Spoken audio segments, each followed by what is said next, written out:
You hear that sustain? Like, it's weird because it just keeps going.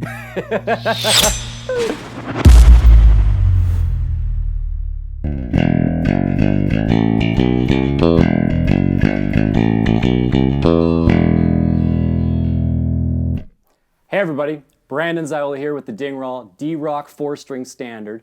Today tuned B-E-A-D, like the bottom 4 strings of a 5-string. And today, we're going to try something a little bit different.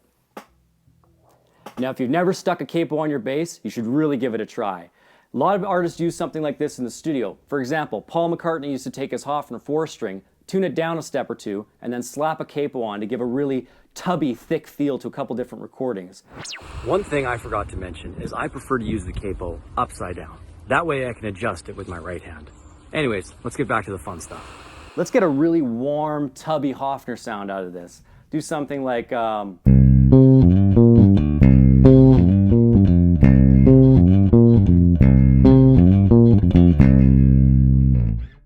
Now, when we start to move things down a little bit, you want to use a different tuning. E-flat tuning is one of my favorites. You want to play some Guns N' Roses?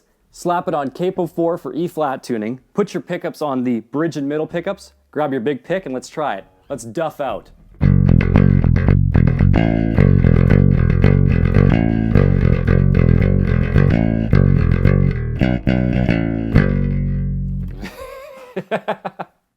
All right, we're in E-flat. Now let's move down to D standard tuning. One of my favorite bands, Death from Above 1979.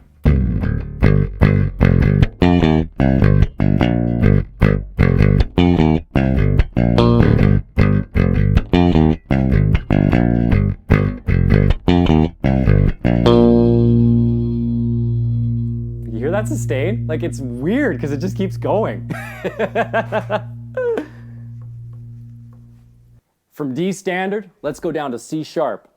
This is a tuning that you'll often hear Chris Novoselic from Nirvana use to really fill up the bottom end.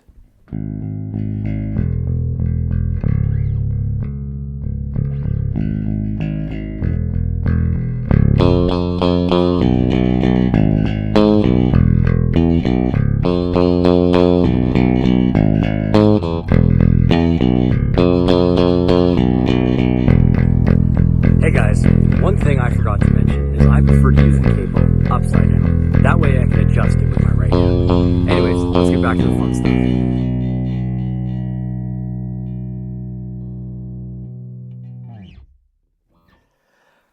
Going even lower now, C sharp down to open C. If you've never heard the blues music tuned way down, check out Buddy Guy.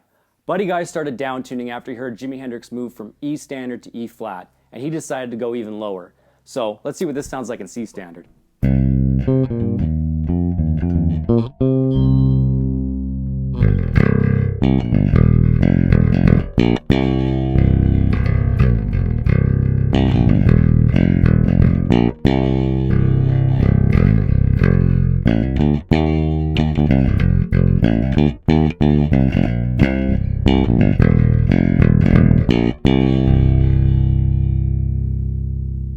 And last but not least, we're back where we started. Take the capo off, and we are in B-E-A-D tuning. Let's play a little country music.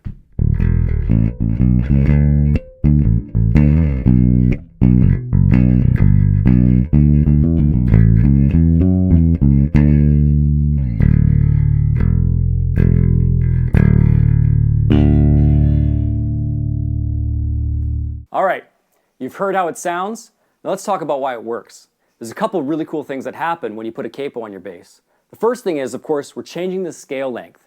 We're going from that super long, wonderful fan Dingwall feel, and we're bringing it down to somewhere around, I don't know, 20-ish inches? Let's get a tape measure in here. Yep, 29 inches. That's shorter than most short scales, actually. So you can get the feel of something like a Mustang or a Hofner just by capoing up here. And what that's really going to do is it's going to allow you to get a thick, full sound without having to grab a different bass to do it. Another thing, we've got all this string length behind the capo here that helps maintain the tension that you're used to. The feel doesn't change, but the sound certainly does. And that tension allows you to have a really good attack, mid-range attack, while changing your tunings. Usually when you go to a short scale bass, you're sacrificing your attack and you have some give and looseness in the strings. These strings still feel the same to me. It still plays like the D-Rock standard, but I'm able to change the way it sounds, which is really cool, versatile, and unique.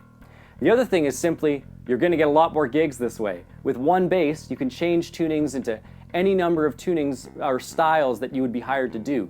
You can work with singers that change the key of a song night by night just based on how their voice is feeling. So this is the most versatile thing you can do with a 4-string, in my opinion.